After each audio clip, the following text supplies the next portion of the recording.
Once around the park, James, and don't spare the horses.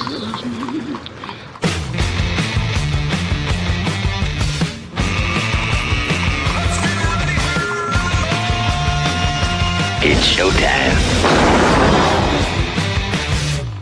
Well, here we go. It is indeed showtime. Welcome in. It's On the Ledger, Ontario Politics Podcast. We are recording this episode of The Daily. Let's see, it's just 2:15 on February the 24th. Just 3 more days until everybody casts ballots. And so I would encourage you to make sure that if you don't have your voter card by now, I discovered you can go to Elections Ontario. Just put in your postal code and it will spit out the address that you're supposed to attend to if you intend to vote. And I would hope that if you're listening to this, you intend to vote. So in case you didn't get the card, that's how you do it. That's the public service announcement today from On the Ledge, your Ontario Politics Podcast. I'm Dave Trafford. Around the table today, Keit Leslie is here, Queen's Park commentator. You hear and see him at CHTV. And Tim Hudak is a former PC Ontario leader and a partner at Council Public Affairs. And that's it today. We were going to have Amanda Galbraith in, but business got in the way of the fun of the day. So Amanda had to take care of some duties elsewhere. Having said that, I told her if in the course of the recording, she's free and able, she may well just jump in. So we'll leave the seat open for her at the table and away we go. And of course, for those of you who watch on YouTube, yes, Gumby is in the room. So and you'll have to watch YouTube to figure out what that means. It was funny to me, Tim, we have a team member on SSN, on the Story Studio Network team, and she's from Mexico, and she's probably, I don't know, in her late 20s. Yeah. And we have a lot of these video meetings. And so she stopped us in the meeting and asked DT, "What's with the little green man?" And we had to explain Gumby. It was the strangest thing out there. I was a huge Gumby fan. Keith, I don't know if you watched it growing up. So I used to watch Commander Tom. Commander Tom, yeah. Right, there you go. Out of Buffalo, New York, was it WKBW? Yeah. Yeah. Gumby and Pokey and the Blockheads, that whole gang. They should bring them back. And then, of course, Eddie Murphy Gumby. Oh, yeah. Well, that's class. What's funny how if you actually Google Gumby, that shows up at the top of the list. That's not Gumby, damn it. Brilliant stuff. Yeah, and if you think we're not talking politics, remember this just harkens back to the Flintstones reference, and we get into all of that. And Rocket Ship 7 was the other show that we watched, not just Commander Tom. So fair enough. For sure. You remember when was it Dust Mop and he ran for president? A presidential election, I remember 1976. Dust Mop won. I think I actually wrote a letter and mailed it off to Commander Tom. My first time in politics, Team Dust Mop. Well, going back when I was a kid, we watched the Mickey Mouse Club and we sent the same thing in, and I won whatever it was I won. So we got tickets to the movies and all of the junk that you could eat. So it's funny when you think about how ingrained that stuff was culturally for us when we were kids. Now, you know, it's what's shorter attention span. Mom and dad could sit you down there in front of the TV for an hour and not worry about it. Okay, well, let's see. What did you make of, I just want to kind of draw the bridge between the two platforms being released on Friday, Doug Ford in Washington, Tim, the weekend, and brings us to Monday where the Premier has, quote unquote, released a costed platform, and we'll get into that. What did you see on the weekend that caught your eye? Anything in terms of movement or where the leaders were or what was being said? So, look, on the Ford campaign, consistent, right? So another day of Washington news.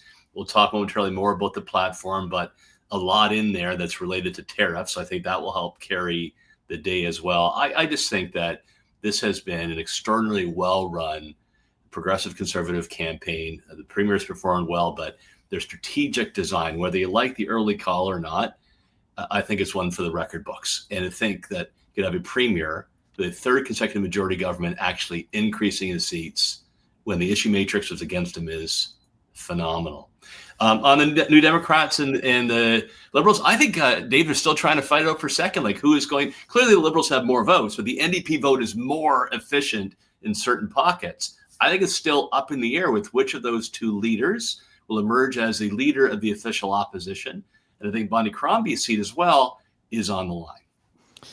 So, Keith, one of the things that I find remarkable in all of this over the last couple of weeks is the lack of obvious media coverage of the NDP campaign. And, you and I, having come from the broadcast world, there was a time when, well, you have to have balance. And it didn't mean you had to have balance in every story or in every newscast, but overall, there needed to be balance in terms of time spent covering the parties.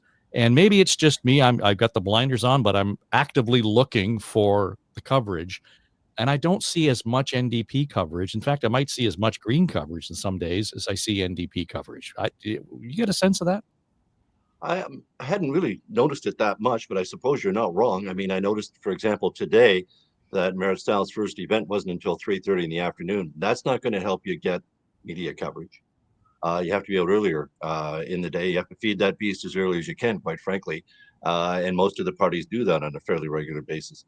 The NDP do seem to be struggling for whatever reason, but at least their campaign platform, when it came out on Friday, had something different than the other campaign platforms where, Bonnie Crombie's she's got $9 billion in new spending, but, I'm not going to have to raise taxes. In fact, I'm going to cut your taxes. Whereas the NDP at least come back and say, okay, we're going to pay for our programs with tax increases on people over 300,000, people over 400,000, people under $500,000 a year. At least they're going to promise and stand by some sort of revenue generating thing to pay for their promises.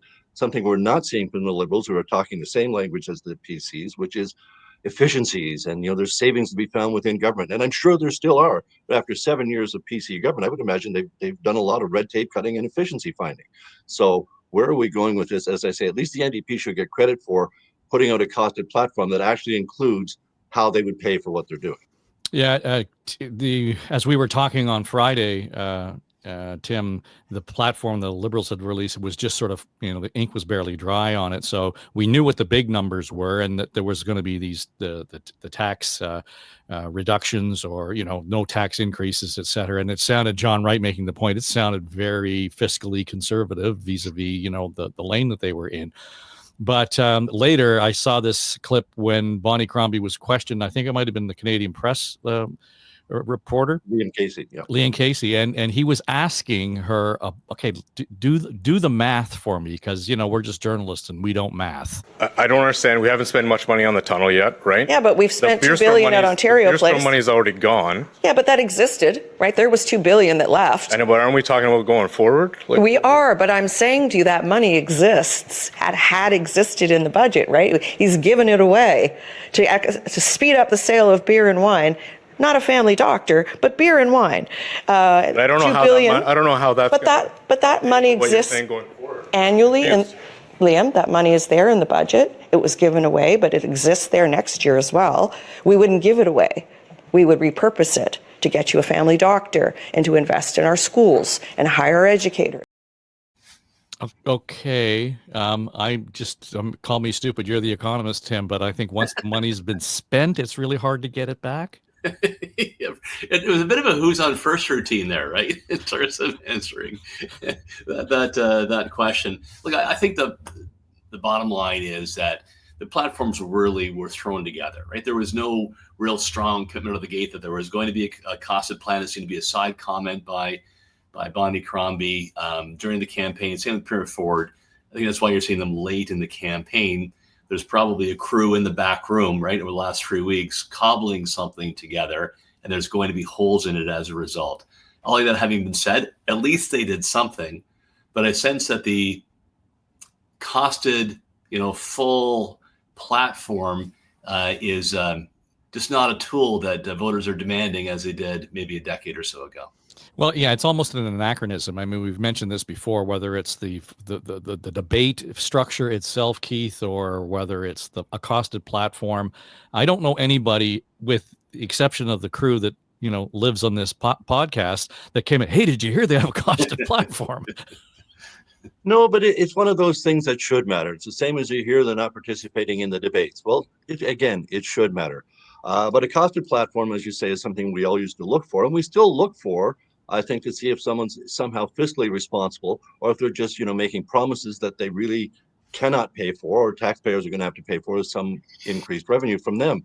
So I think it's important that when we saw the PC platform come out, it was almost like a mini budget or a fall economic statement, but without all that nasty, debt and deficit and all that red ink type stuff that we don't want to talk about because we're in an election campaign. So it's just about $40 billion in new spending to counter the Trump tariffs. That's a pretty big blank check.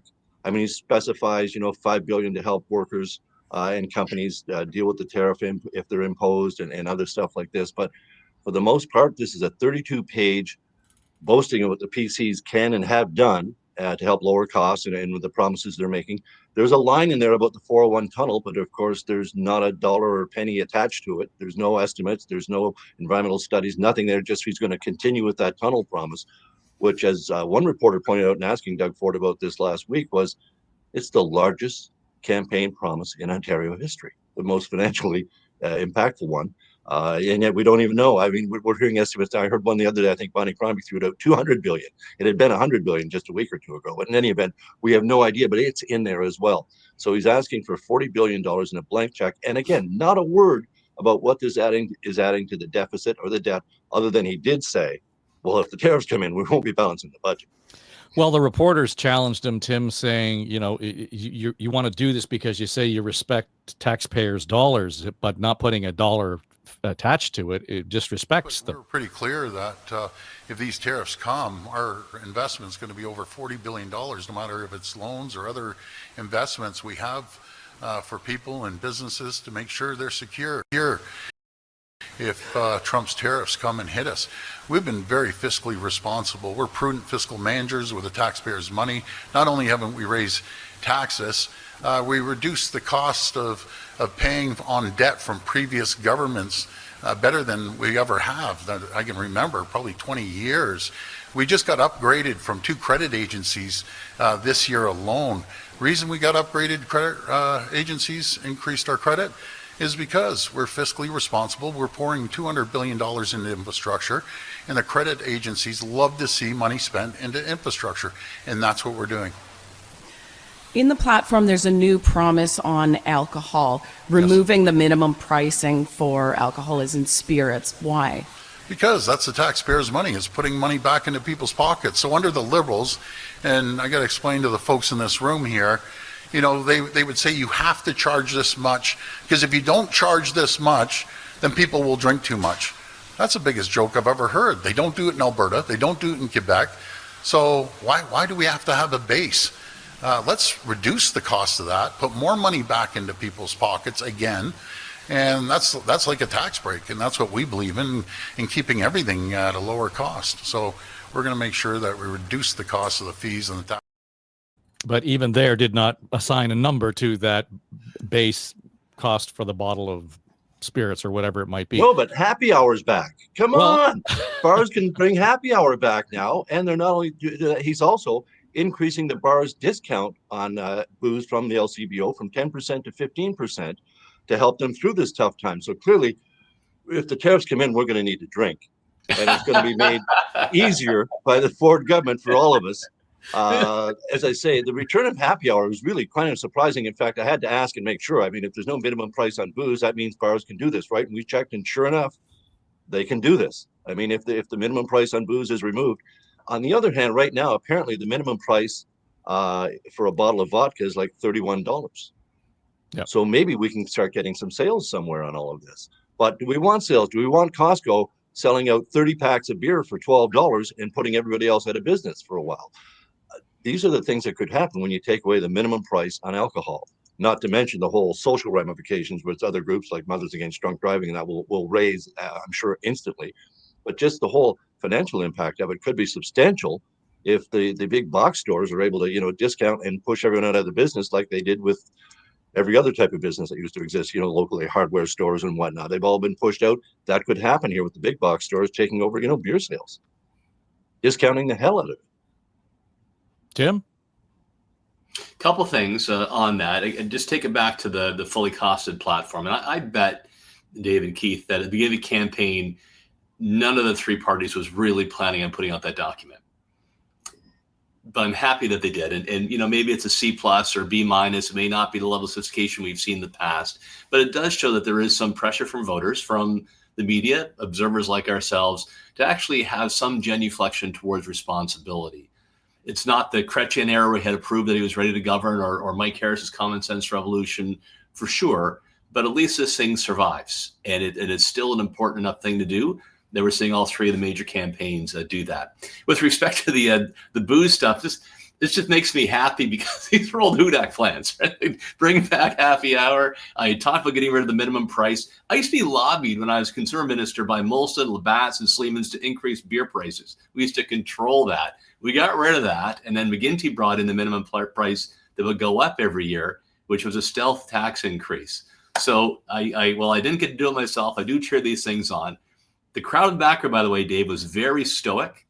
But the young men started smiling and whispering to each other as they talked about cheaper booze. And that was a connection we made when I was leader, that it doesn't motivate votes, except tends to with young men and actually moms now, just out of convenience. Yeah, and again, I just wonder how much, and I'm beginning to hear bigger, broader conversations around reform of our political institutions, given what we're facing vis-a-vis Trump, the tariffs, and everything. And I love that we are having these academic, pointy-headed conversations. But this, to me, Tim, what the Premier just presented, I don't have to tell you what it's going to cost. I'm here for you. I don't have to tell you what it's going to cost. I'm going to save you money at the liquor store. Resonates right away. Yes. Oh, yeah, for sure. And it's amazing how what a lightning rod, alcohol is. Anytime we talk about booze, right?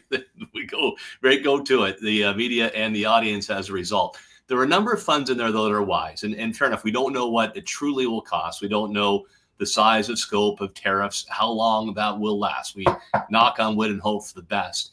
But they did have funds in there to bring more jobs, to help manufacturing who may be impacted by the tariffs, to keep jobs, invest in new equipment, specialized fund also for critical minerals and have them developed in our province. So the math may not be perfect given all the unknowns, but I'm glad to see something new in the platform that hadn't been talked about in detail during the campaign that's going to make sense for the government to pursue. We talked last week as we were kind of getting ready for this final few days of the campaign, what to watch for, and ad spends, Keith, were obviously a barometer of what the parties were up to and where they were going to put their attention.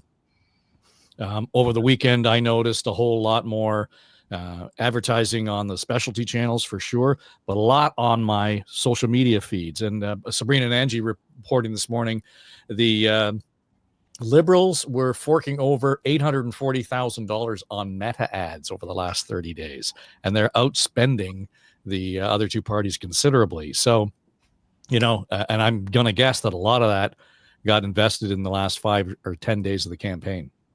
Absolutely. This is where campaigning is done now. It's not, purchasing super expensive TV airtime and radio spots. It's specifically targeted to the individual voter almost. Social media buys. And it's huge amounts of money. As you said, over $800,000 by the Liberal Party.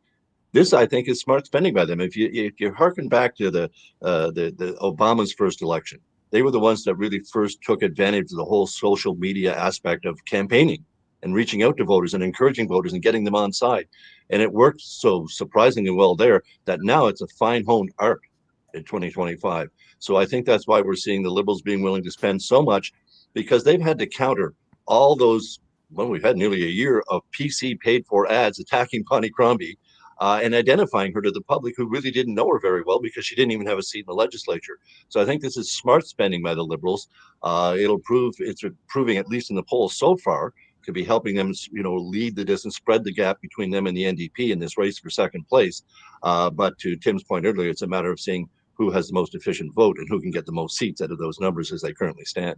So $800,000 sounds like a lot of money to spend in the last month and so on. But I mean, I remember the day when radio stations and television stations had to give the parties specific amounts of time that when they wanted to buy. So if you were sold out, it didn't matter. You had to actually make time for the campaigns, and it was a windfall for the broadcasters. I'm going to hazard to guess that those ads cost a whole lot more money than a Facebook ad does, Tim. So they're getting more ads for their buck, and it's far more efficient. But it's interesting to me to see how, again, they can target that very specific. We're talking Meta, just Facebook and Instagram. I mean, I'm sure they're elsewhere, but That's where we live. So here's what I find interesting. On neither of those platforms is there any news. There is no Canadian news about the election, but there's all kinds of advertising about the election.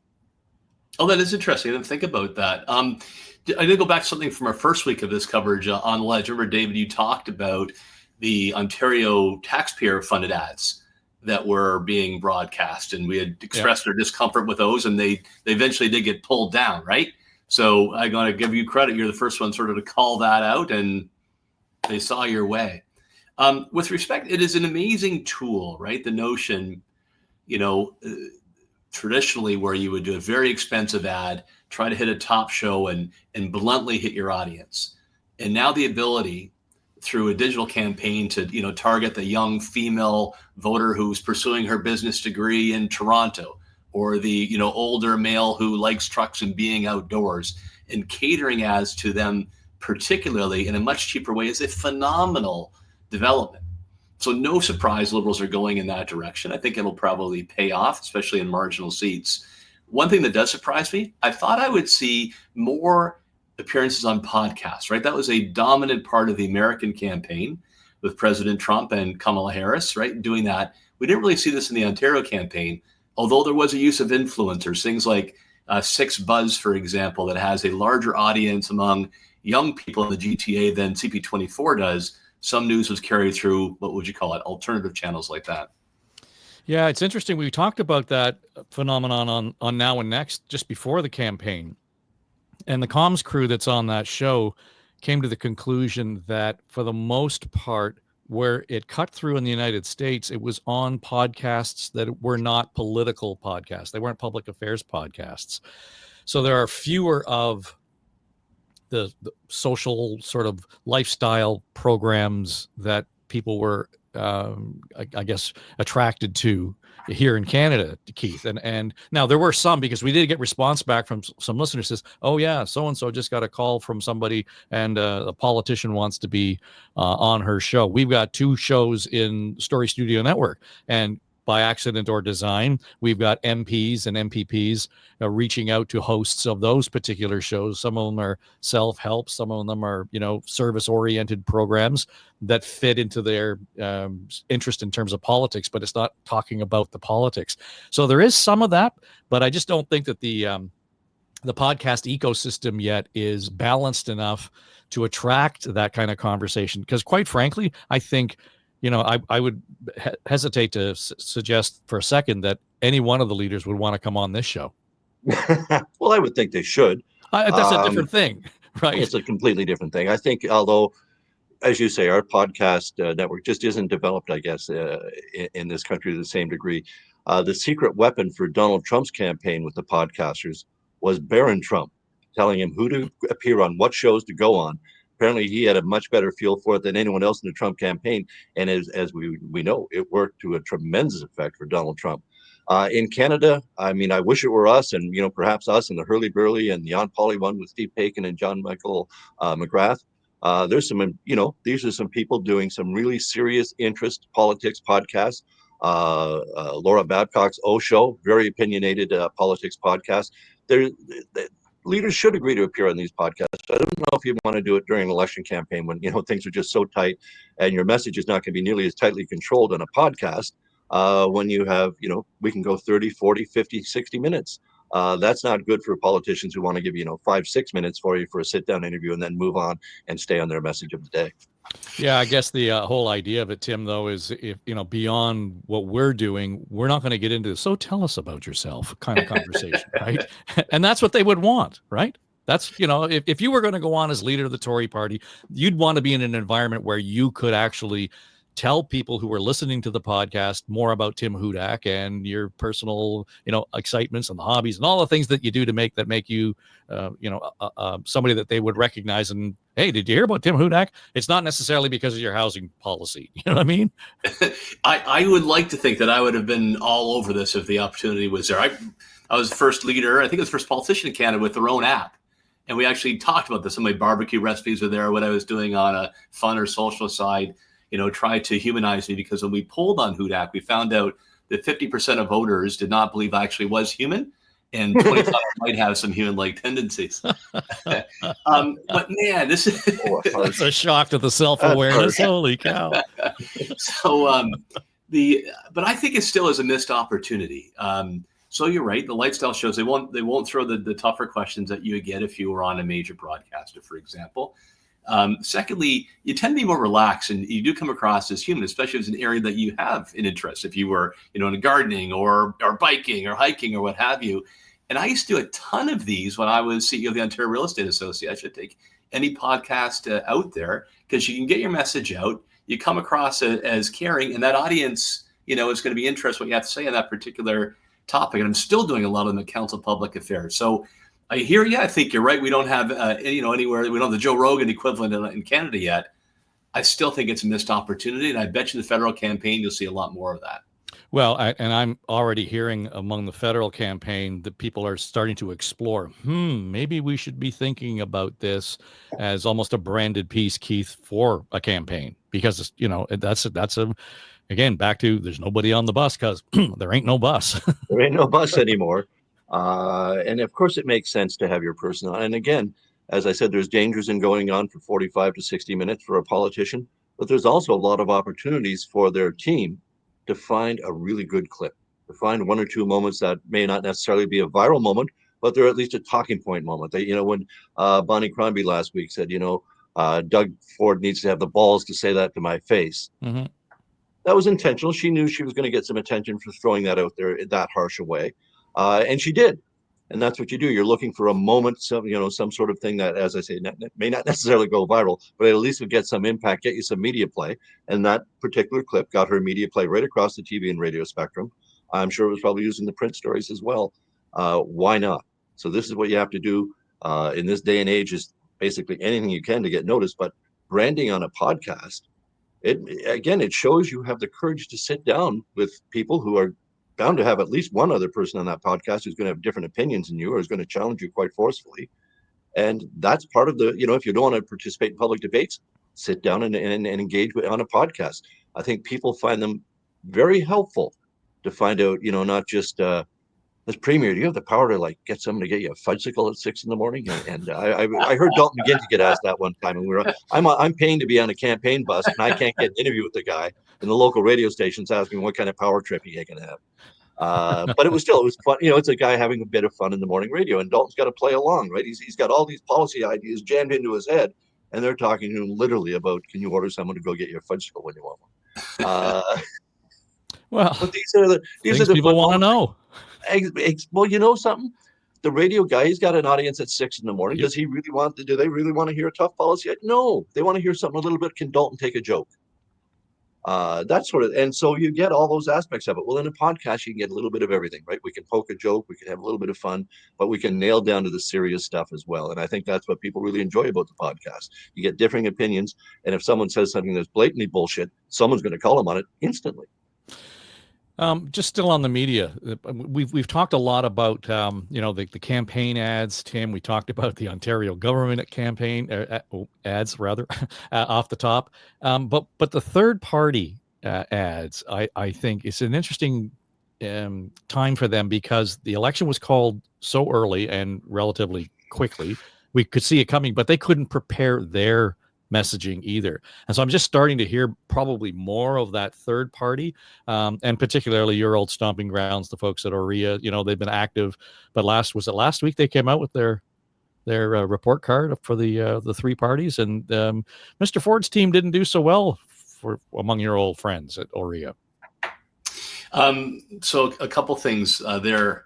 Yeah, I'd be interested to know what you hear. I think, because I'm a big news talk fan, the radio, the education unions ads the most, maybe something on healthcare, but otherwise I'm not seeing much third party, but that's because they are severely limited, right, in how much you could buy. Mm-hmm. I'd anticipate they would simply migrate to Meta and other channels. But I wonder if they're just a bit of a step behind, because I don't think they're going to have that much of an impact this time around. What I think they do is actually the private sector union is endorsing Ford. I think that's what I've heard from PC friends. It's got a lot of boots on ground for get the vote out and identify the vote during the winter campaign. The second topic I've wandered too much here. Sorry, what was the second topic? Oria's report on housing. Yeah. You remember them? I was going to forget. You delete that section. I'm happy to see that's a tool we used when I was there. And so the Ford campaign just declined to answer a number of areas, right? So they got kind of neutral symbols, whereas Liberals, Green, and NDP were actually quite strong on what Oria was asking for. Look, I think it is outstanding when you see a group like Oria that puts something on the table that is important, because housing is a crisis. The affordability crisis is deeper, but it barely got a peep in the campaign. So good for them in pushing it. Yeah, and I again, we go back to what is actually making a difference, and you would have thought that would have been one of those things that made a difference generally, but I guess it's just the overwhelming, amount of oxygen that's been taken out of the room because of the tariffs. That cuts both ways, though, in terms of helping or hurting a campaign, I would think, Keith. So, for example, we talked about Crombie trying to justify her spending numbers in her platform and kind of getting tangled up in the loop there around, do we have that money, or did we spend that money, or is it come or gone, or whatever. This week she was in Ottawa. Not surprising, there's some key ridings there the Liberals think they can win, and part of the conversation with the media included a question from somebody from Le Devoir who had said and noted that there was a Francophone group here in Ontario who'd sent out a survey to all of the party leaders, and the Liberals were the only ones who answered back in English only. There was no French in that, so it was a little bit awkward for Crombie in both official languages. I want to say that la communauté francophone au le cœur de l'identité ontarienne. So this was very regrettable and very unfortunate. There was a problem with the French translation, and it came a little bit later. And we regret that this has happened, and apologize profusely. Très désolé. And unfortunately, we have responded now. And I see your sign is only in English today in Ottawa-Vanier, which is a pretty big Francophone riding. Our apologies again. We're just, this is a banner that we're using right across the province, so our apologies that it wasn't translated. I don't know that it's a campaign breaker, but it's one of those things that just, it kills the momentum in the moment, especially in some ridings where it's going to be close, Keith. Well, you just saw the air go out of the room there, didn't you? Yeah. Just literally just got sucked right out the door. That's a serious misstep. I can see it happening. We've got the English train. We just need to get it translated, and someone sent in the English only version. Can absolutely see how it happened, but but then to show up in the riding and have an English only sign, and your defense is, well, it's a sign we use across Ontario. Well, then shouldn't you have a bilingual sign as you go across Ontario? That compounded the problem, and it left Liberal leader Bonnie Crombie just flustered. I mean, what could she say there? I apologize again. I'm sorry. There's nothing she could say. I'm sure, if we had the infrared glasses on, we would have seen the steam coming out of her ears. But there's nothing she could do. There's literally nothing. That's just, some staff screw-ups there. Although she herself might have noticed as she's, standing behind these podiums every day that it's an English-only sign. Might have been something somebody caught 3 days before the election. Well, I mean, just for those who are listening, the video shows her looking over her shoulder as the reporter points out that the banner is only in English. So there's almost the body language, Tim, that says, "Oh, damn." Yeah, it's an all around campaign fail, right? Somebody should have caught that. Every team has advance that goes, initially days, and then the day before to make sure everything is looking good. You get it staged. Somebody approves products. That's a pretty bad one, especially for the Ontario. It's bad for anybody, especially the Ontario Liberal Party that needs to keep those seats in the Francophone parts of Ottawa. For knowing that the election campaign was likely going to happen in 2025, sure, maybe a month or two earlier than people would have forecasted. A lot of sloppiness from the opposition campaigns. You look at some of the candidates that they have selected and the days of embarrassment that have come out of that as well. If we're a snap election, appreciate that. But man, was nobody trying to think these things ahead when they were told there's going to be a campaign and likely head back in 2024? Well, even to your point around choosing candidates, they were, even given that, they were slow getting all of their candidates lined up, and to some degree, so were the NDP. But let me ask you this: we got we're counting now hours before people cast their ballots. Does this really make a difference on the ground in that riding? Yeah, I think it does. Actually, I think it does. Now they tend to be both in Liberal hands, right? So I think they have a healthy enough margin. But as Keith said, it takes the steam out. It takes you off of a positive message you're hoping to relate. So if there are seats that are on the margin, yeah, that can hurt. I had a little incident like this. I remember. I thought Bonnie handled it well for the position she was in. Right? I thought she actually stayed calm. She apologized. Well, she owned it.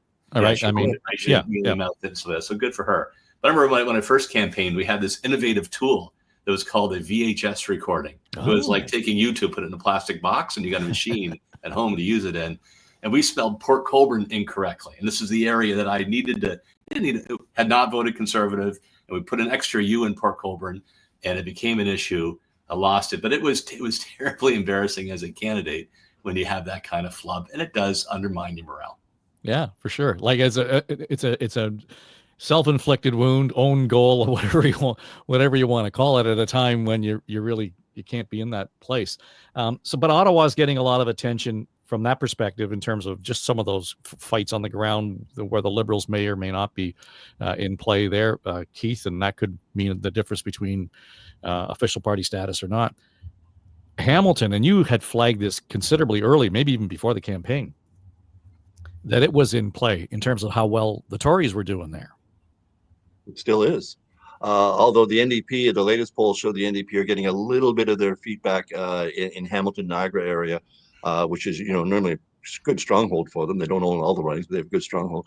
But yeah, Hamilton is absolutely in play. I mean, Hamilton Mountain, there's some nasty fighting going on up there. Hamilton Center with Sarah Jama running against the former NDP MPP running against the NDP. So there's all these candidates on the progressive side that, Dave, you pointed out, they could split that progressive vote enough ways that the PCs could take Hamilton Center, which would be a huge shock.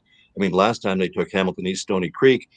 They've got several others. The PCs and the NDP are really battling it out in Hamilton and Niagara area. And I think it's going to be really interesting.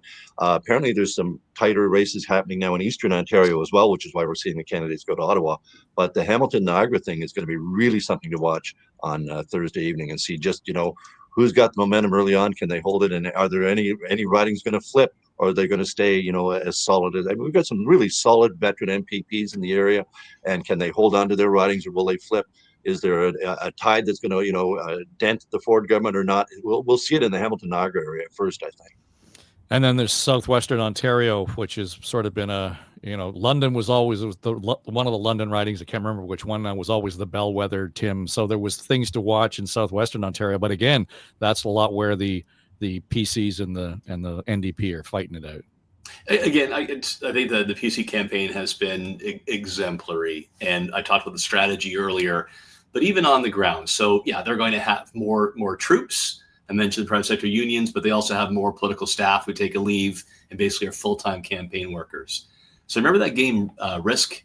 David and Keith probably played it. Yeah. So they've gotten all these little blue chips. They're deciding where in the map to place those chips. They actually have somebody in their campaign who's evaluated the ground troops and what are the target seats. So you name some of them, right? They want to win in Windsor West and knock off Lisa Gretzky. Niagara Center, they feel very confident about taking that from Jeff Birch and the NDP. A couple of the Hamilton seats are in place. So they're actually putting the risk pieces in those areas. And I think it tells you a couple of things. First, Ford had strong appeal to what may have been sort of my grandfather's NDP voters. Good for him.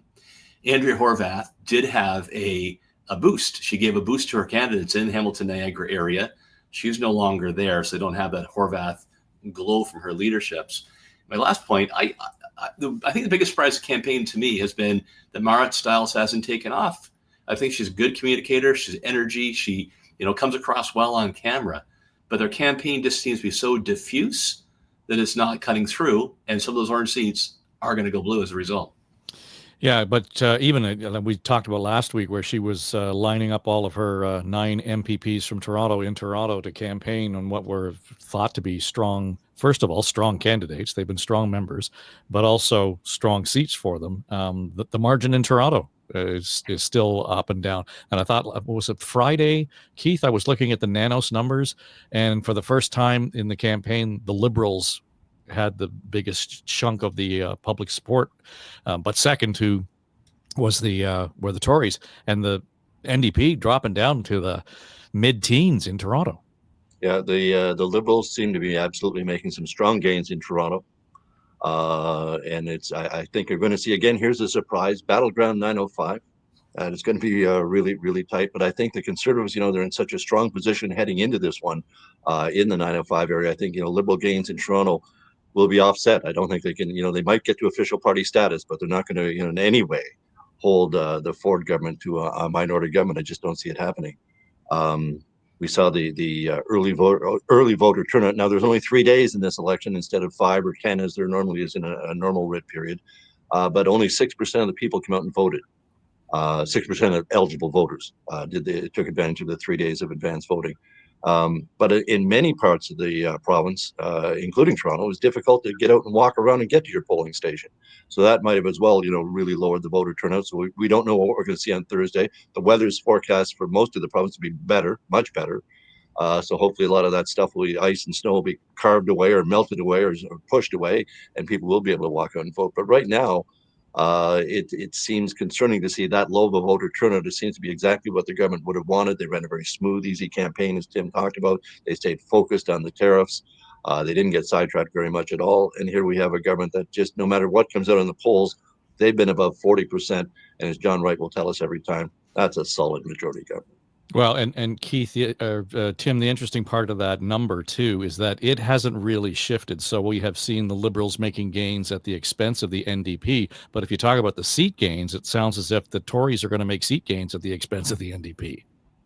Just truly incredible, right? And a third majority government, there was already a large majority to actually increase your seats. And it's a credit to the campaign, the focus on the issues, the strategic decision to time it as they did, but also disappointing performance by the New Democrats, who had, 2 consecutive times in its official opposition, a chance to solidify that or potentially move to government. Mm-hmm. Just before we go, Keith and I were talking about this just before we came on. Tim, just wanted to get your take on this. The idea that the federal Liberals are having 2 leadership debates, one tonight and one tomorrow night, French, English. And, Keith brought up the point, what the hell's the rush? Why wouldn't you just wait until the election's over and then do that when you're free and clear? And I don't know if there's a thought in there, well, this just might help the Liberals in Ontario if we're talking and saying good things about Liberals in Ottawa. So political parties of the same stripe are not brothers and sisters. I'd say they're not even cousins. They're more like second cousins. And they'll see each other at family reunions and that sort of thing from time to time. But when it comes to an election campaign, it's every person for themselves, and those thoughts don't play into it. Dave, I remember when we were in opposition, we didn't get as much help as we hoped federally, and then vice versa. When we were in government, we didn't send the troops to help out nationally. In fact, Doug Ford, I think, told his team not to get involved in the most recent provincial campaign under O'Toole, because you want to focus on winning. At the end of the day, it's not the bloodline that counts. It's winning or losing election campaigns. So you damn the torpedoes and do what's going to help you win. Let your cousins fend for themselves. So if you were in the Liberal war room, are you swearing at the feds for having their debates then tonight and tomorrow? Geez, I think maybe, but I suspect a lot of the talent, right, has gone at the federal level, and they're getting involved in leadership campaigns and didn't back up the provincial as much. And, resources be pulled and donations be pulled in that direction. So I think by this time, Dave, you've come to accept this fact, and you just try to soldier on. I do wonder, and this is something you probably asked John, or you will, with the Liberals bounce back federally, is that buoying the provincial numbers? And Jagmeet Singh's very poor performance federally, is that holding down the NDP in the provincial polls? Are they actually a bit closer? Mm-hmm. Yeah, well, I mean, I think it probably cuts both ways in terms of that stuff. So anyway, we'll be back at this with our regular crew, including Tim Hudak and Keit Leslie and John Wright, on our Thursday edition. It'll be the Election Day show. We will do a show, and I want to get to your thoughts and your insights on exactly what's going on a TikTok timeline thing in terms of what goes into getting the vote out on a day when the weather's crappy or whatever it might be, Tim, to make sure that, the team is energized and ready to go. So I'll be curious to get that view. And we'll just kind of do a wrap on the whole thing Thursday, and then Friday we'll do our final wrap of the campaign, and that will be it for On the Ledge, your Ontario Politics podcast, the daily edition. Tomorrow we're going to get into housing, and we're going to talk specifically about housing. And Neil Hetherington is going to be here. Pedro Batara from the Habitat for Humanity. I'll get it out of me. He's going to be here with us, along with Gerard Kennedy. And they've all had experience in terms of, the poverty files. How do we get housing? How do we deal with those things to make sure that all of these things are integrated? And I realize that, housing didn't get the conversation it probably should have had, but I think tomorrow will be an important way to sort of set the tone in terms of what to expect moving forward in terms of the expectations around affordable housing and how it can be done. So Pedro Barada, Neil Hetherington, and Gerard Kennedy on tomorrow's show. And then on Wednesday, we've got our cast, our comms and strategy team in here to wrap things up before we hit Election Day with Tim, John, and Keith. So thanks for being here. This is the Monday edition of On the Ledge, your Ontario Politics podcast, 3:00 as we sign off. So things may have changed by the time you hear this. So long. Talk to you tomorrow.